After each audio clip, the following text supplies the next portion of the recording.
Arroser le jardin est devenu pénible car il y a beaucoup à faire et donc j'ai envie de pailler mon sol. Mais est-ce que je peux pailler avec n'importe quoi? Eh bien c'est ce que l'on va voir maintenant.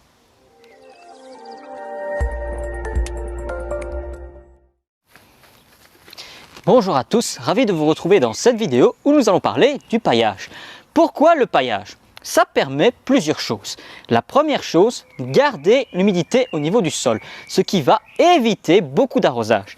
Ça, c'était la première chose. La deuxième, il faut absolument mettre une couche épaisse. Plus elle va être épaisse, plus ce sera une barrière naturelle contre le développement des plantes indésirables. On ne dit plus mauvaise herbe car c'est un terme qui est grossier.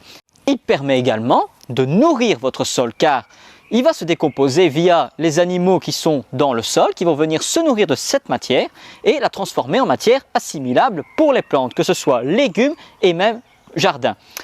Mais alors, quel est le problème du paillage? Comme vous le voyez ici, le surfaçage que j'ai fait est léger. C'est très fibreux et très petit.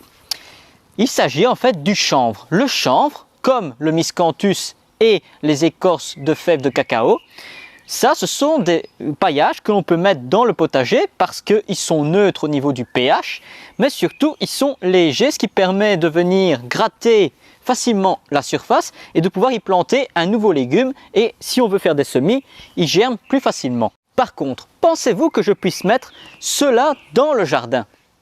Bien sûr, je pourrais en mettre dans le jardin, dans les parterres de fleurs. Mais le problème, c'est qu'il est tellement fin, léger, qu'il m'en faudrait une très grosse couche. Et partout. Ce qui va faire que je vais en consommer énormément.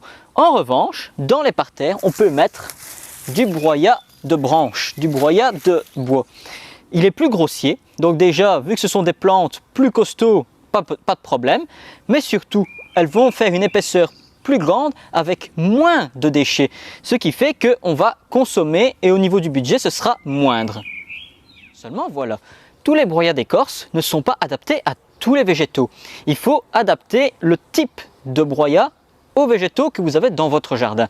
Si je prends l'exemple des écorces dites de pin, qu'on trouve souvent en jardinerie, ce sont des écorces qui sont très acidophiles et donc une fois qu'elles vont se décomposer, vont acidifier votre sol, ce qui sera néfaste et dangereux pour les végétaux qui demandent un pH neutre, voire basique.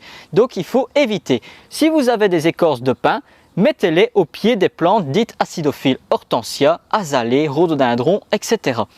Pour les autres végétaux qui demandent justement un broyat neutre, vous pouvez utiliser des écorces de châtaignier, broyat, mais aussi broyat mixte, que ce soit du hêtre, de l'érable, etc. Tout ça mélangé, c'est très bon aussi. Et de nouveau, ça va se mélanger à votre sol, le nourrir à long terme et éviter l'apparition des plantes indésirables. Il reste une catégorie de plantes que nous n'avons pas encore vues.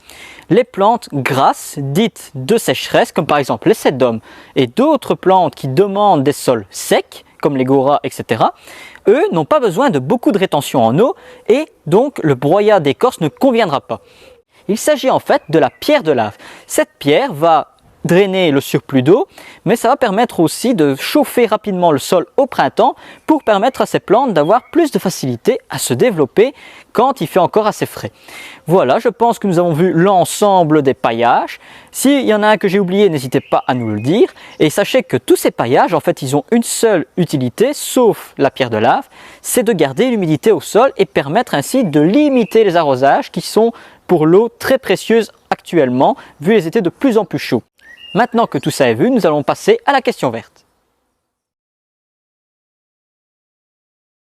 La question qui nous a été posée est la suivante. Une personne a un érable du Japon de couleur bordeaux et il se demande comment ça se fait que les feuilles deviennent brunes et elles sèchent. Eh bien, il y a plusieurs possibilités. La première, si c'est un dissectum, les feuilles sont très fines, très dentelées et donc s'il est trop exposé au soleil, de plus que les étés sont de plus en plus chauds et secs, l'arbre va avoir des difficultés à se développer et les feuilles vont brûler. Ça, c'est la première cause. Et la deuxième cause, s'il est en pot par exemple, ça peut être un surplus d'arrosage. Et ça peut créer des bords de feuilles qui brunissent. Mais il faut savoir que les érables, les bordeaux un peu moins, mais surtout les verts, ont besoin d'être exposés le plus possible à l'ombre pour éviter justement que les feuilles ne brûlent par le soleil. Ceux de couleur rouge, c'est un peu plus rare, mais ça peut arriver également. La meilleure chose à faire, c'est de laisser faire et alors attendre que les jours soient un peu moins chauds pour pouvoir tailler. Et alors, le plus important, apporter de l'ombre avec une autre plante qui va aider la plante à mieux supporter les cagnards de l'été. Alors voilà, j'espère que cette petite explication vous aura plu. N'hésitez pas à aller vous abonner à notre chaîne YouTube et Facebook si ce n'est pas encore fait et à partager autour de vous. Nous on se retrouvera la semaine prochaine et d'ici là, n'oubliez pas, le jardinage n'est pas une corvée mais un retour aux sources.